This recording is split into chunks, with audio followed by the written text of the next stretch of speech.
İki seven gördüğüm an içten içe eriyorum.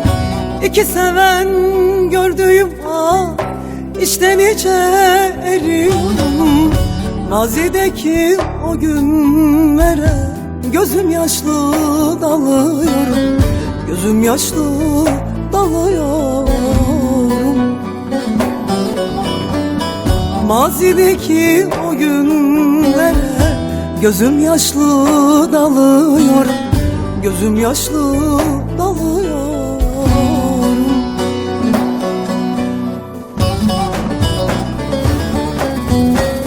Söyle neden ne istedin yarim benden? Ayrılığı beklemezdim ey vefasız dinsiz senden. Söyle neden ne istedin yar benden? Ayrılığı beklemezdim ey vefasız dinsiz senden.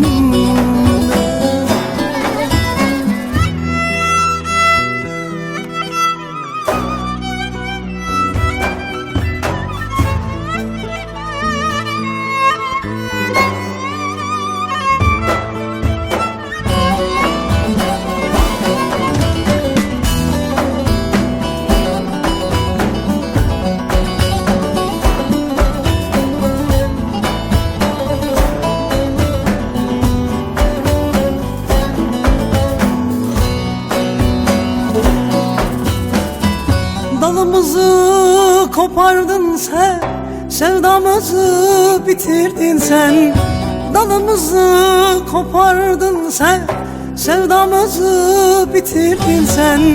Ne olurdu sanki şimdi yine bana derom desen, yine bana gülüm desen. Ne olurdu sanki şimdi yine bana cana desen, gözyaşımı silebilsen.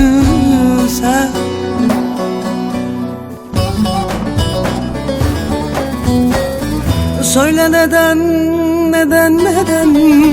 ne istedin yarim benden? Ayrılığı beklemezdim ey vefasız dinsiz senden. Söyle neden ne istedin zalim benden? Ayrılığı beklemezdim ey vefasız soysuz senden. Söyle neden ne istedin yar benden? Ayrılığı